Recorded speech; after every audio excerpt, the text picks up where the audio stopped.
In today's show, Nate Duncan of the Dunc'd On Podcast Network and the greater Dunc'd On universe joins the program, and we talk all things Portland Trailblazers, the youngsters, the outlook, and everything in between. Welcome to Locked On Blazers. Let's get into it.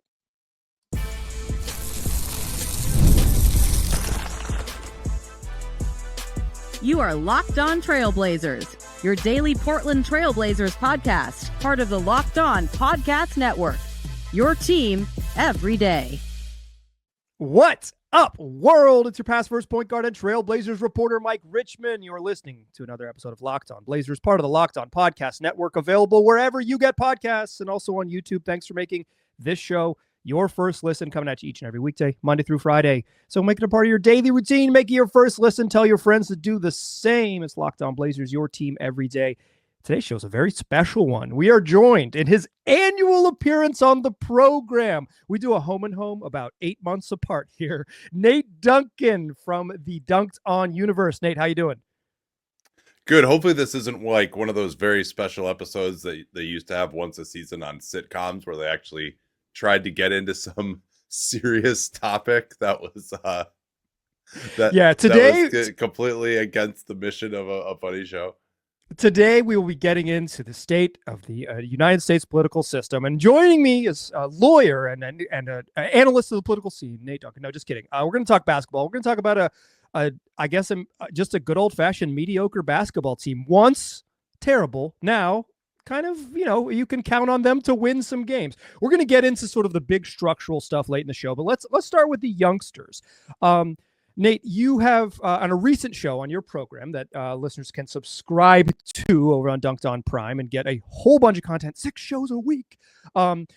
You talked about Donovan Clingan, one of the Blazers youngsters. I want to get into everybody, but let's start with DC. What have you seen from the Blazers rookie who is now in a starting role that they don't have Ayton and Rob Williams?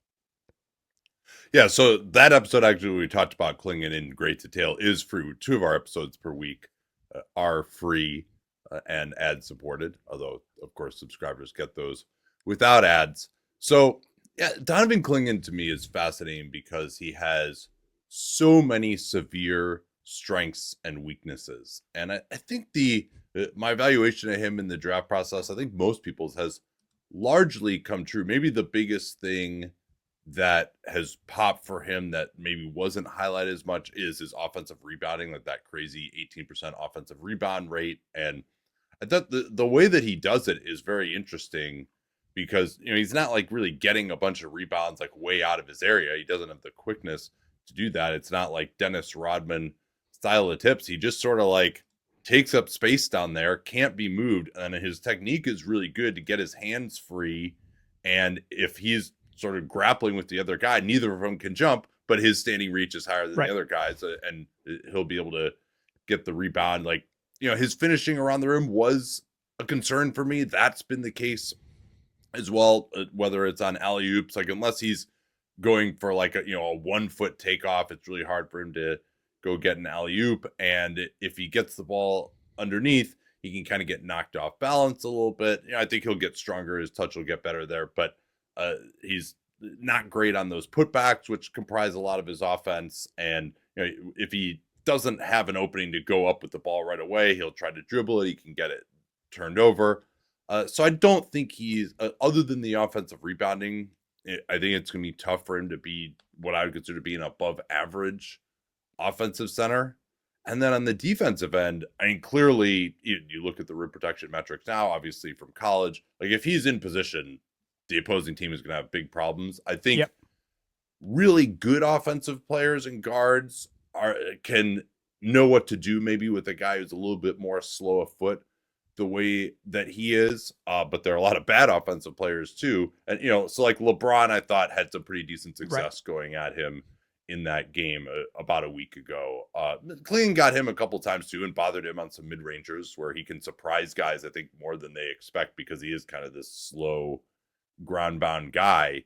But bad players are just like, oh, the big man's there. I'm athletic. I'm going to go up. And he just like completely kills those guys.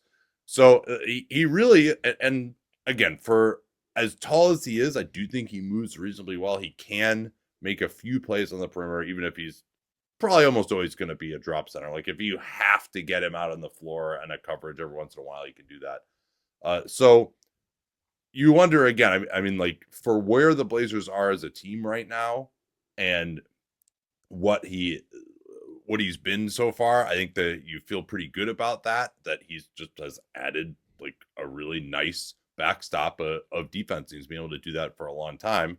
If you're talking about a team that's really trying to get to the next level, win playoff series, that's where I kind of wonder how far that can be taken. But certainly I think he's been exactly what they hoped when they drafted him. Yeah, I mean, like his strengths are already pretty strong. It's just like you said, like his weaknesses seem like the lack of just like any offensive move. He doesn't have a drop step. He doesn't have like a little baby right-handed hook. He just doesn't have a post move. In fact, there was it's all just slow too. I mean, that's the other thing. Like it really takes him a long time to process it. A part of that too, I think, is just that his hands aren't that good. So he'll bobble it, or he's got to like make sure that he makes the catch, and then the defense can kind of catch up to him a little bit if he's receiving the ball down low or getting an offensive rebound. Yeah, or he'll do that power dribble, but he doesn't really load up into anything. So it's just like he's kind of just throwing the ball down with two hands, and it's like, well, it's not like you're going to spring off 2 feet and like cram on someone. It's like you're just kind of loading up and everyone's kind of waiting for you.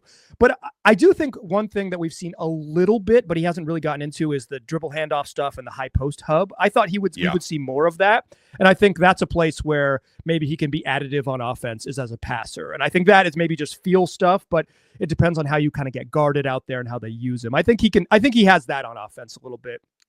Although I would agree with you. Yeah.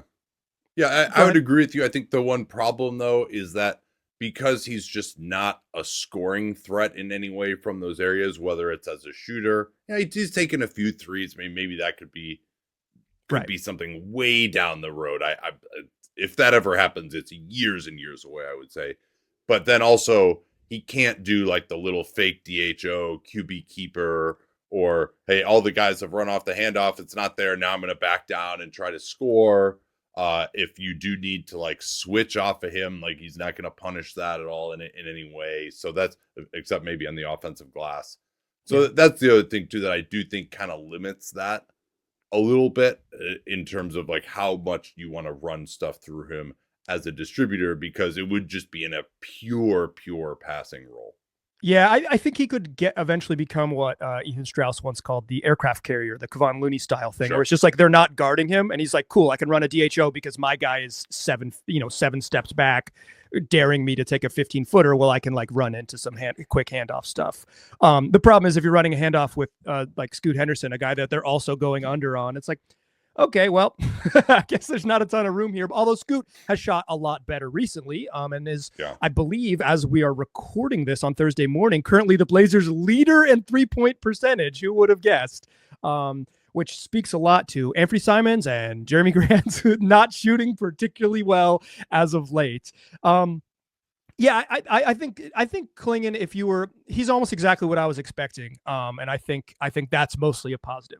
Let's talk Scoot though, because I think in the summertime when me and you got together for our Blazers preview, this rarely happens, but I think it's always funny when it does. You were more positive about Scoot Henderson than I was, someone who like records 300 episodes or whatever, 240 episodes a year about the Trailblazers. You remained a little bit higher on Scoot than I was after year one. What have you seen from Scoot in year two? And do you still remain with a pretty positive outlook? Yeah, I do. I still think he even has all-star potential. The chances to me of him realizing that are lower than when he was drafted, but particularly with the shooting improvement that we've seen, 37% on 5.8 per 36. Now, I'd like him to shoot a little bit better on 2-pointers. To be sure, this still isn't a Blazers team with great spacing for him to work with. He turns it over a fair amount, but I do think like his distribution has been about what would have been hoped. Yeah, 7 assists per 36, like that. That's very solid. He's had a few moments here and there this season where he really gets going in pick and roll, particularly if the other team doesn't have a great rim protector and he can get to the basket. I think his handle is getting a little bit better. His finishing is getting a little bit better. He still has. Like I have last year, my biggest concern was I just didn't see any wow plays for him. Yeah. And while there still aren't just, you can't put together a Shaden Sharp style of like highlight dunk fest for him, there are these moments where like, oh, he just blew by that guy, right? So again, I don't know that he's quite in that Russell Westbrook area of athleticism as a point guard, but he's kind of the next step down, and he does have great length and big hands, and I think like his passing, like everything is coming along reasonably well. I would say the one thing that's just maybe not quite on track for where I hoped was just being like a dominating guy getting to the basket right and finishing. So I think like he's not going to be, one of the greatest at that. And then, but I think he could end up being well-rounded enough to even be a lower end. Also, that even includes the defensive end as well, where his tools are good. Like the Blazers have been better defensively. He still makes mistakes, but he competes. Hands are okay. He's big enough to at least do some switching if you want to do that in a pinch. So I think there still is a lot there for Scoot Henderson going forward. I know he's really been toiling in absolute obscurity, but he's been a positive player for this group. And he went through like a month with I think a double-digit positive net rating in January. Yep. Like you don't if you're just a terrible point guard, you're not going to do that.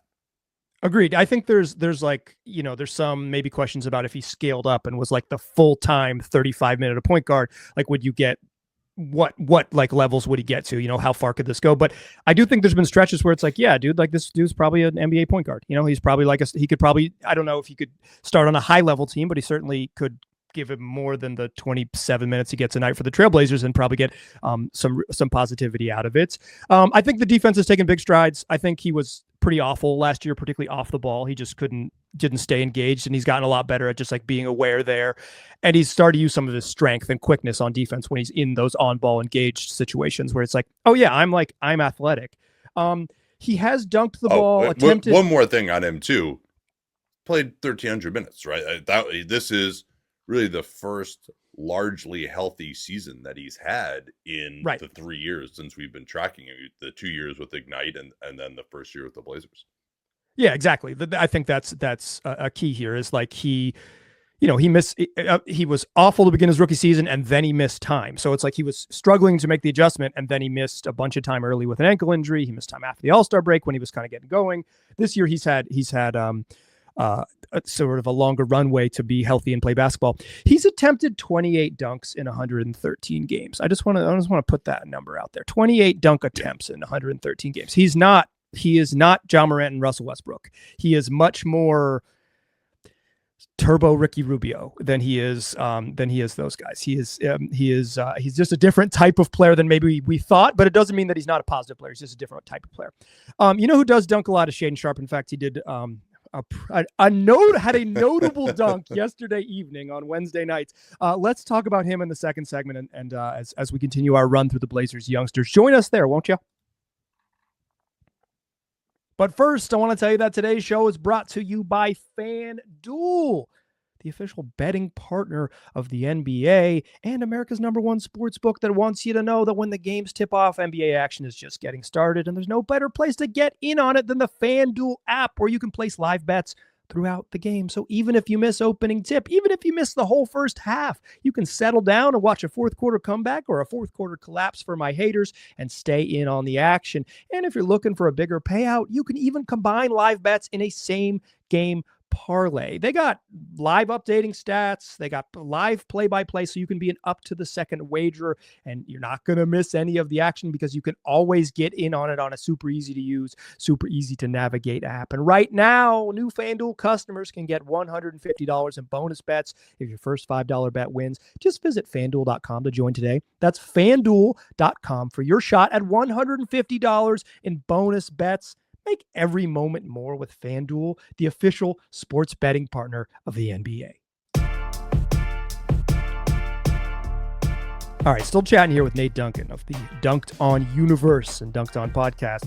Nate, what do you make of Shaedon Sharpe? He has been moved to a bench role. He's not playing a ton less, dropped from about 31 and some change minutes a game to about 27 and some change minutes a game in a bench role, but clearly was demoted at some point for lack of defensive intensity. And then as we are recording this on a Thursday morning, he's coming off probably the best game of his career.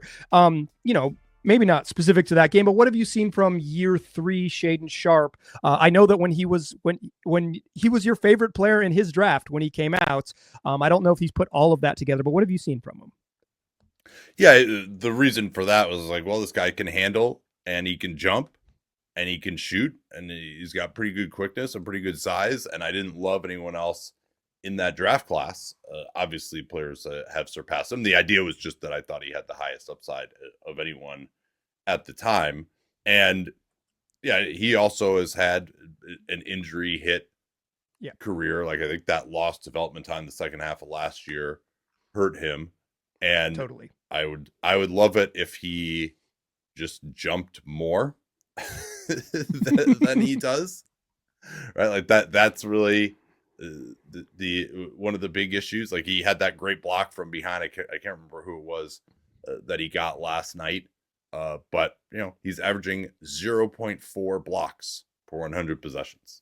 Like that's something where if you see like what someone like Shai Gilgeous-Alexander does in OKC, different scheme obviously for the Blazers, right? Like they always have some big rim protectors hanging back there. Like he's not operating on the back line as much as Shai. He's more at the point of attack, etc. But he just needs to do more as a rebounder and more as a help defender. I think that's probably not a huge surprise for those. Like there just are a lot of guys. Like Anthony Edwards is one of those guys. He'll make huge blocks at the end of the game, but throughout the game he's not really doing much.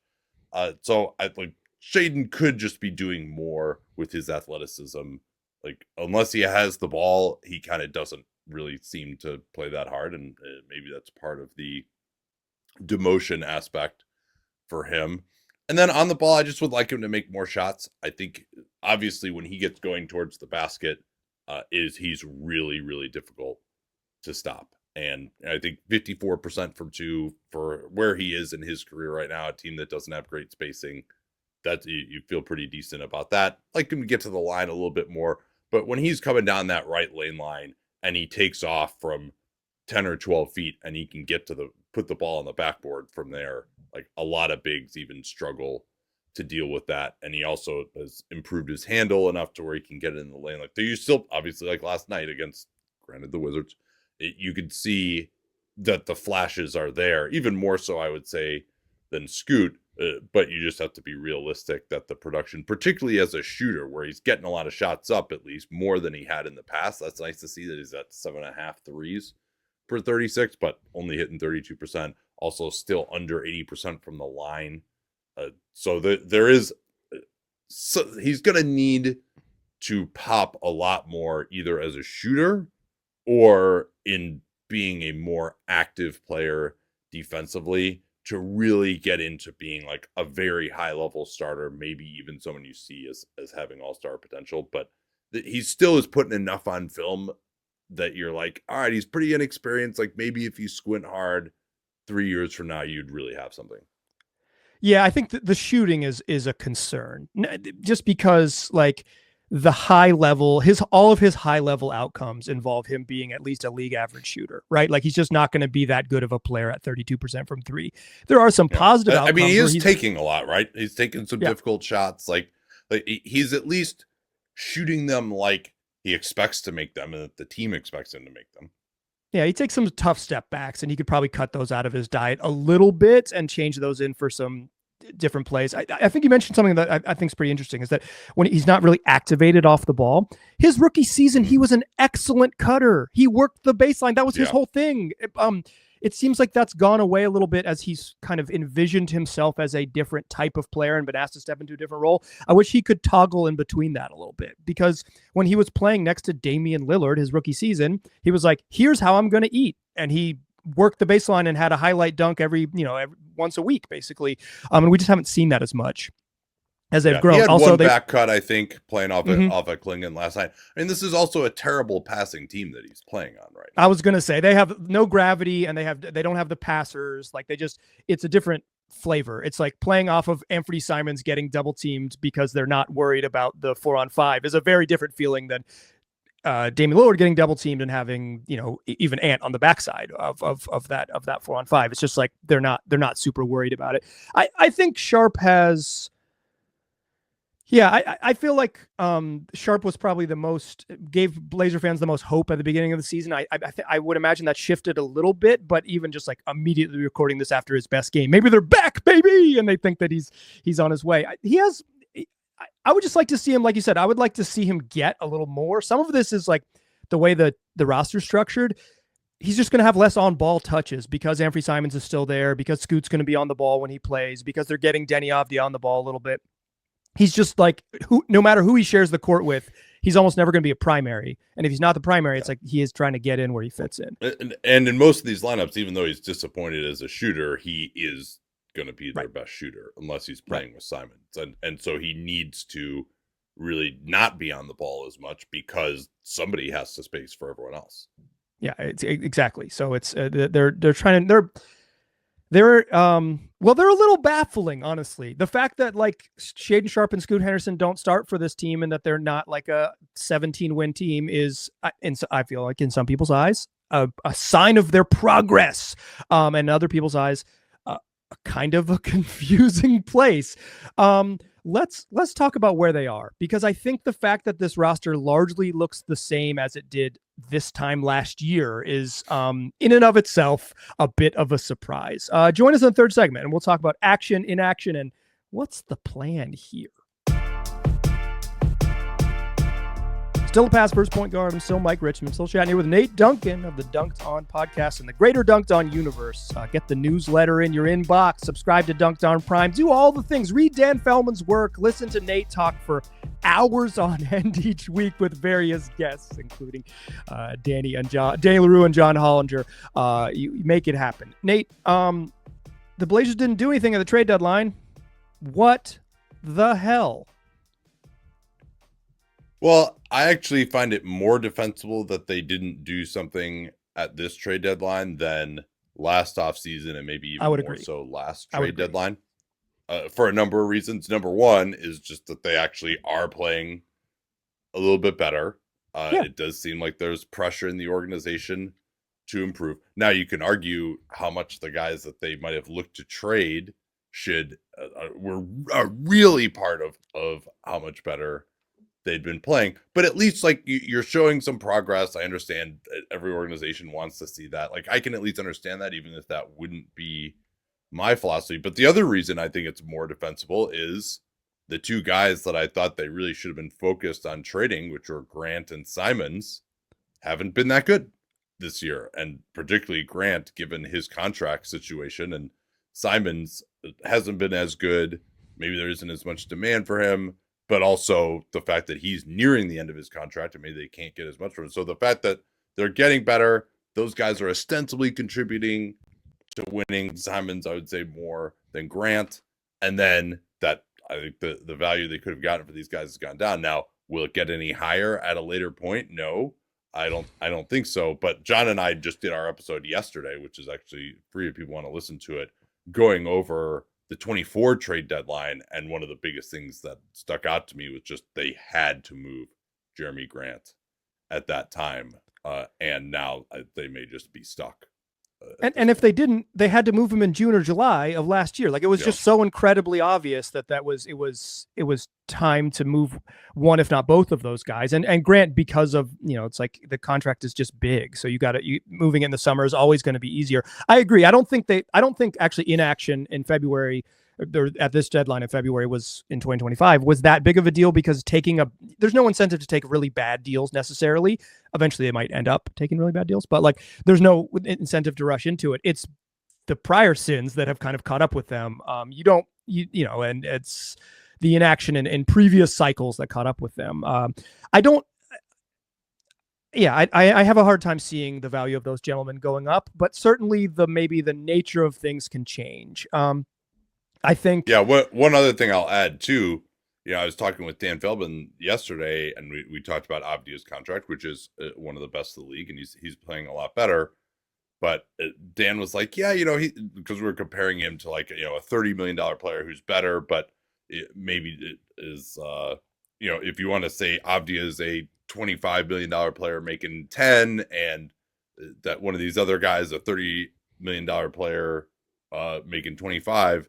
And Dan was like, well, how valuable is that really, like that extra $20 million? I'm like, who are you going to pay with that? And I'm like, well, Jeremy Grant, right? Like part of the reason that you would want to have that contract with Avdia making so little is, all right, now you have the flexibility to do other stuff. Maybe that's taking on bad contracts, but getting assets, but it shouldn't be paying Jeremy Grant $36 million in the 27-28 season when Avdia is making 11. Like, you basically are canceling out all the value you're getting with Avdia by continuing to have Grant on the roster, particularly because they play the same position. Yeah, and they've played them together to some with some success of late, but it's like, the upside of being a team that's kind of on the fringe, and the Blazers are on the fringe. I don't think they're, they could make the play in, but even if they do, they're likely to be 10th. Which would be 2 road play-in games and then to win, and then a reward would be OKC. Certainly, there's some money to be made by making the playoffs, and so I understand that some incentives are different around different parts of the organization. But like in general, it's a long shot, and the most likely outcome is that they finish like as the 11th or 12th best team in the Western Conference, depending on if Phoenix ever gets it together. It's just a weird spot to be. And to be expensive, right? If they were cheap, it's like, well, hey, they're showing all this growth and they have flexibility to move forward. The lack of flexibility is a little bit strange. You mentioned Denny. What do you like? I think Denny's been really good this year. I would argue he's been the Blazers' best player. I think you and I were on the same page. Maybe you were a little harsher than I was, but the Denny trade to me was kind of surprising, although he's been, I think, Portland's best player. What did you make of that deal at the time, and now that you've seen him as a productive member of the Blazers, what do you make of it? Yeah, I thought it was somewhat pointless because you're getting all this value for him, but at a time when the team is probably not really ready to win at the highest level. We kind of just went over it a couple minutes ago, talking about how they're not. What are you doing with the fact that we have this good player on this good contract right now? He's been a little bit better than I expected. At 24, certainly maybe if he grows into like a really high level starter as opposed to just a starter on that deal, and he is starting to do more on the ball, as you noted. Like it looked like it was going to be disastrous at the start of the year. Like he's shooting more. We'll see whether it goes in. Like they have a bunch of like pretty good young guys who, if all of them hit, you might have a pretty awesome team, even if there isn't like an obvious superstar waiting in the wings with this group. So I think I would say the trade looks better now. Also, just the fact that they've played better. Like the trade looks better now than it did at the time. But I also still just think the concept of it was somewhat flawed. And I probably, but Bub Carrington at 14, that they didn't know that's who was going to be there necessarily when that deal was made. And then you also have that 29 pick that went out as well, which I think was the second highest of Portland, Milwaukee, and Boston in that deal.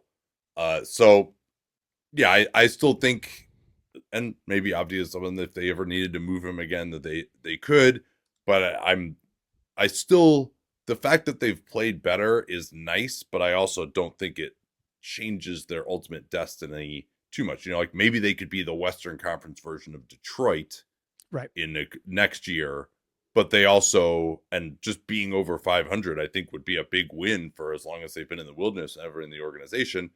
But then like that kind of gets old pretty quickly. And they also don't have a Cade Cunningham, it seems, on this roster. I was going to say, it's like they don't have the guy who's like borderline all NBA. And if you had, your max, former high draft pick that gets a max contract and then plays like he deserves that max contract, then it's like, yeah, then you feel different. I think that's kind of where I land with this team is like, I think they've been pretty good. I've become a pretty big Toumani Camara appreciator. I think he's been awesome this year. I think Denny's been pretty good. I think the young guys, like we mentioned, with Scoot and Shea and Clingan, they've all shown a little bit of stuff to varying degrees. It's interesting that 5-man grouping has played less than 20 minutes together all season. I think that's part of the puzzle. We're at 18 total minutes with Scoot, Shaedon, Toumani, Denny, and Donovan Clingan for the 11th best team in the West. But yeah, like I guess. Do you see the sort of next steps in the build being obviously they're unlikely to draft at the top of the draft this year, but is this team still, should they be in like, we need a superstar mode? Like how do they move forward from here? Or do they try to build out with a bunch of like solid role players? Do they try to say, we feel like we have enough B minuses to B pluses that we can move forward? Yeah, it does seem like that's unfortunately going to be where they're headed, which I don't think was necessarily the right approach. And yeah, perhaps Scoot or Shaden or Avdia could really hit as an offensive player and get into that kind of lower end all-star level. I wouldn't want to make that bet specifically on any of them. Scoot actually would probably still be the one I would most want to make it on. But even then, all right, so you've got like a pretty decent core of players and you've got one lower end all-star, and in this year's draft, they're probably going to have like the 10th pick or something. Yeah, maybe they go up into the top 4. Like that could happen. They have a few extra picks coming to them over the years. But it seems like you're more kind of headed towards, and this is a model that's worked a little bit better than it has in the past, but you're headed towards trying to build a team like what the Grizzlies had in the last decade, where you're going to be really good on defense, and maybe you don't have that one superlative offensive star, but you've got pretty good depth up and down the roster. And so that's like, you can maybe build a team that's sort of maybe fighting for home court advantage some years, but the West, of course, is very deep. But you're probably not really ever a championship contender. That seems like probably where this group would be headed. And that's if everything goes well with the young guys they have. Again, they could get some hit at 10 in the draft, or they 14% chance to pop up in the top 4 and get a star. But this is a group that to me would look pretty good if they really had a star to coalesce around. And then the other thing I would say too is, as you're trying to build a group that's really going to win, like Clingan, I think can win you a lot of games in the regular season. Not sure how good he is as a playoff player. Right. Kamara and Avdia, very versatile defensively. Neither of those guys looks like they're ever going to be like a true plus shooting threat necessarily. Like they might make open ones, but they're not like someone you're going to run plays from. Like the only guy in their pipeline right now that looks like they could be a real shooter would be Sharp, and we don't know if that's happening. So I think their path to being a really high level of offense is extremely murky to me with this group right now. And then also, if you're relying on Clingan as the big guy, as the backstop of the defense 3-4 years from now, is that something that would hold up in the playoffs? This is the anti-Nate Duncan approach. They refuse to be really terrible and maximize their chances asset wise. And they haven't built enough championship equity. They don't seem to have a much path to like real championship equity in the future. This is the Blazers are fully spitting in the face of the Dunc'd On universe. They say, you know what? Our goal is to be decent. Our path is gonna be, we're gonna be pretty good. We're about to build a 47 win team. Look out. I do think it's let me add to that a little bit too. Sure. That I agree with you on that. It doesn't look that amazing. I think we still don't know what the hell's going on in the organization. If there was pressure to like show some improvement this year, I think that was pretty counterproductive. And if that's the reason why they didn't investigate the trade value of Grant and Simons at the 2 transaction cycles before this recent deadline, I don't like that either. But let's say they had moved Grant and Simons. Let's say they had just gone into this season with that starting 5 that you talked. Even if you want to make the Avdia trade to be respectable, that's fine. Like that's a bet that Avdia has a lot more upside than people think, and I think there's been some intelligence shown to that bet. Sure. So far. Like that's the big reason to do that deal, is that this guy we think has more upside. He's not just a role player. And yeah, he's shown some signs there. But let's say, how many fewer games, given the way these guys have developed, then their bench obviously would have been terrible. But how many fewer games would they have won this year if they had just moved Simons and Grant? And Ayton would have still been around. Obviously, Rob Williams is someone they absolutely should have traded at some point. That's actually the one guy. I don't know what they had for him at the deadline, but if it was even anything remotely positive, they should have moved him. And now he's hurt again, obviously, and he always will be. So, like, if you didn't have those guys in the roster, you would still feel very good about the team, right? Like, these guys would have all made some progress, but you probably would have won 5-6 fewer games, and then you'd be right in the mix of the lottery. But also, you would know more about what you had with all those 5 guys playing together, which, as you noted, is kind of disappointing that they haven't yet. Yeah, it's like there's a lack of. I think it's just like where I land with this team. It's just like I watch every minute of their games. I spend a ton of time of my week thinking about the Portland Trailblazers and have for many years, which is a gift and a curse that I truly cherish. But I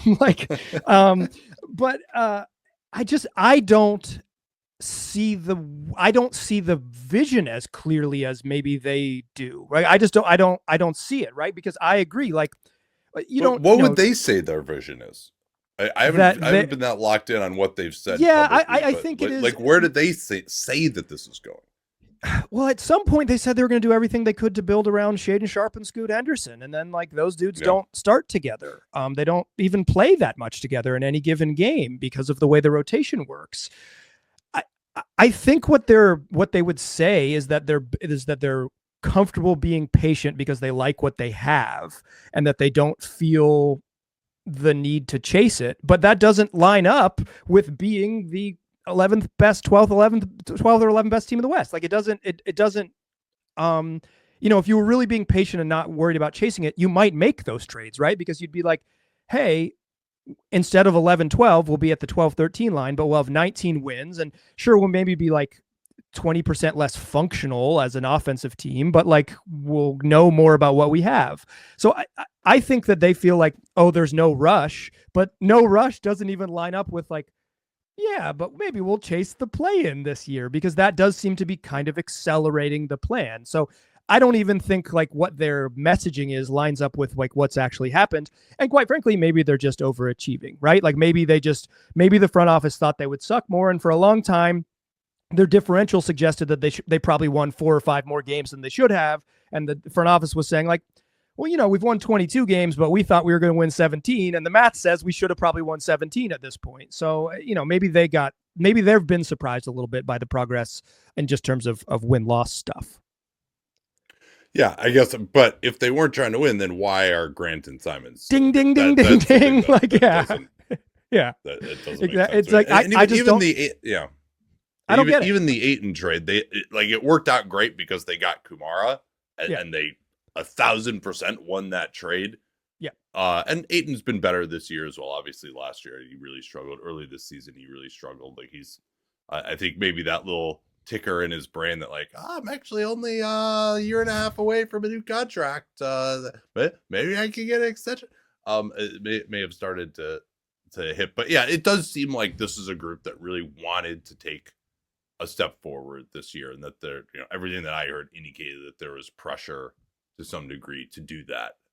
And so I do think it's been a nice story. Like, they're watchable again. Like, some of these guys are developing. I do think that just winding Shaden Sharp up and letting him go and not play defense for 35 minutes a night with no accountability is not like the perfect thing. Like, it is Agreed. Good to be able to at least, but also, like the Houston Rockets did that for 3 years. And then when they were ready to win, they actually brought in vets, and they brought in a coach who held everyone accountable, and all of a sudden, like, Jalen Green is actually a real player, right? Like, this idea that like, oh, if he plays, you just developed like terrible habits you could never get out of just by like getting reps and not playing any defense when you're a young player. I'm not sure that that's actually proven to be true. Yeah, I don't subscribe to it. I don't think the stink of bad culture actually lasts when you have stability and clear franchise direction. Like, I don't subscribe to that. I think there's enough examples of recent teams that have shaken off the stink of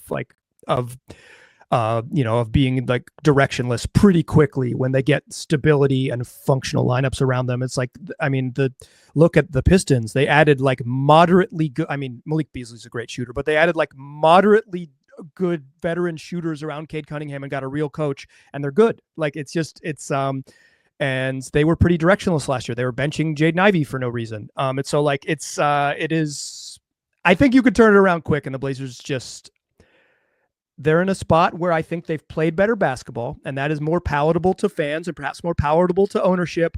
But the long-term outlook to me remains, as you mentioned, hard to totally grasp. Nate, if people are looking for more of you, where should they look? Yeah, you can just go to my account, either X or Blue Sky. And we also, one thing I didn't mention is that we have a free newsletter twice a week that you can sign up for. That link is in our show notes. But you can search Dunc'd On. You can search Hollinger to get the Hollinger and Duncan free shows. So we have plenty of free and also subscription offerings. So it's always great to be on here. I appreciate it, Mike. Yeah, it's always good to have you. We will do it again for your annual trips. Hang on, everybody, because Nate will be back in roughly 11 months. So probably after the trade deadline, typically. So probably more like 12. Yeah, dear listeners, come back next week. Oh, this is important for you, dear listeners, and Nate, you can just hang on to hear this too. I am going out of town briefly, which means next week we're not going to have 5 episodes. We're probably going to have 3. Look for them in your feed. Same great time, same great taste, just less. And as I start to record them, I'll give you more updates. But I'm going to be recording from the literally my childhood bedroom when I'm visiting my parents. So look for a new background. Although it's now my dad's office. R.I.P. R.I.P. Mike's bedroom. Who was on the wall? Who's on the wall of your childhood? Briefly, very briefly, when I was a kid, on the wall, Hakeem Olajuwon and Karl Malone. I guess I love the Western Conference big men that were on after I was going to bed. But later such standouts as Ed Cota and Ademola Okulaja, because I'm a true Chapel Hillian at heart, and I've always loved role players. But dear listeners, come back next week. More shows recorded live from North Carolina. I appreciate you listening. I'll talk to you soon.